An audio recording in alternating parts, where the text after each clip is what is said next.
was to celebrate Henry Hudson. And yes, they tacked on Robert Fulton's, it was 2 years late for the 100th anniversary of the steamship as well. And then in my valley, Burlington, Vermont, the biggest town on Lake Champlain, threw this extraordinary party. And in studying that party and all of the activities, the pageants, the parades, the songs that were written, the speeches that were given, there is this great, great feeling of prospect, of how we are at peace, says William Howard Taft, the president at that time.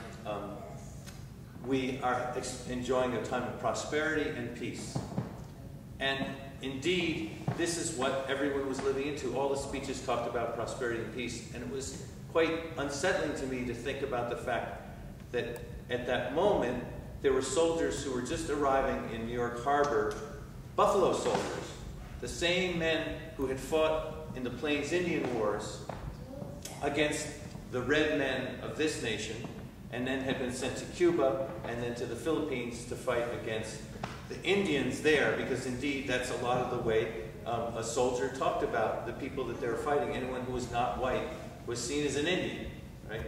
These were more Indian wars, often in the Caribbean and in the South Pacific.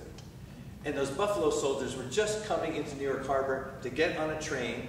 Before they got on that train, they were feted with a great parade in Manhattan.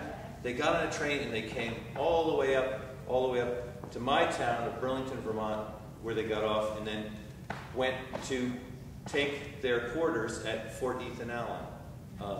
And they had stories to tell about horrible, horrible, horrible crimes that they had seen and that they had actually participated in the Philippines.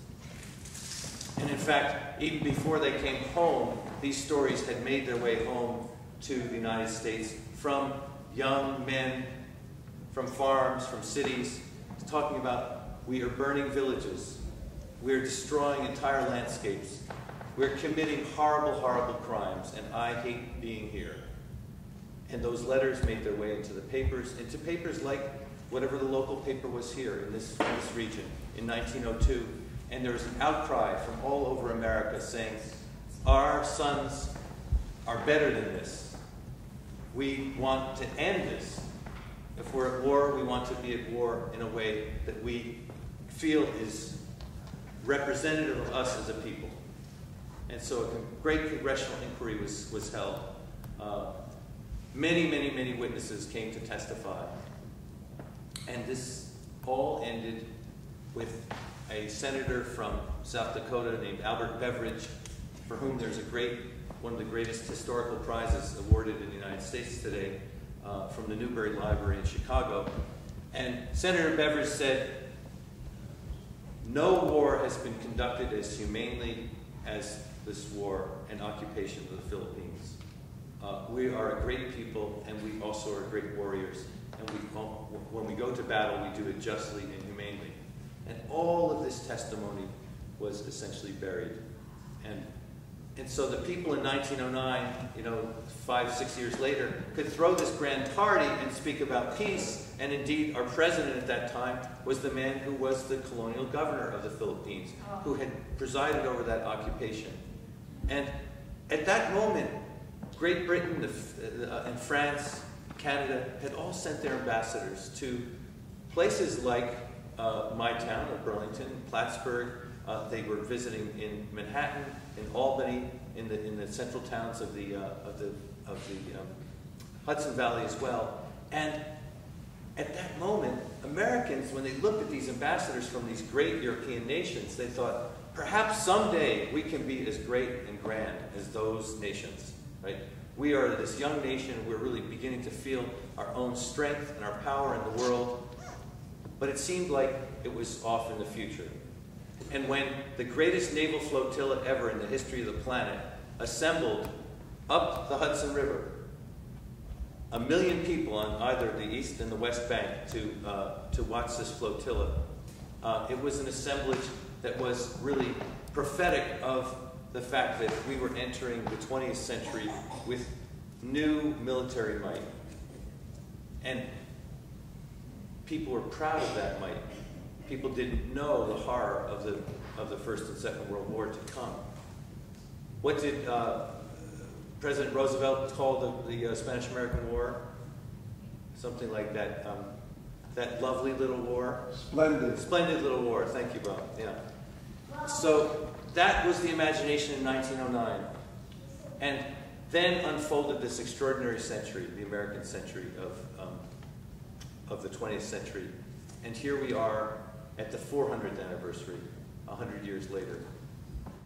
Montreal, where I began not because Champlain had begun the 1609 voyage there, but because it is the city that was called originally Ville-Marie.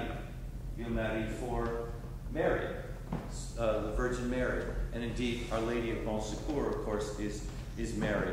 And inside that church, hanging down from the ceiling, are these magnificent carved ships offered as devotional offerings from the sailors who've been saved from hardships at sea, and commemorating those their own prayers, bringing them to Mary. Because in 1909, this was very much a story of male heroism. It was all about male heroes. And today, too, one thinks of the two names, Hudson, Champlain. They are male names, but as I've discovered, is really people today are not celebrating Henry Hudson. They're not celebrating Samuel Champlain. They are celebrating Mary, Sophia, Mother Earth in the form of the Hudson Valley and the Champlain Valley, the Hudson River and Lake Champlain. Indeed, where people's hearts are today, much different. 100 years ago, it would have been banners up and down Main Street here in Beacon of Henry Hudson, his image, for people to stand in awe of and to celebrate. But today, what is the flag that greeted you as you came in? What was on it? Anybody know? What's Explorer 400 or Explorer New York say? That flag. It says Explorer New York, and it says 400. Yes, so it's there's no image of Henry Hudson there, right? And indeed, all of this energy now is devoted to the place and not to these individuals. And so my intention was very much to try to bring in to this pilgrimage a sense of connecting these two valleys, but also mainly to go looking for stories. To go looking for stories that, instead of the map which was made 100 years ago, in the back of the report about the Champlain celebration, this is this map that shows Samuel Champlain at the top. It shows where all the celebrations were in 1909.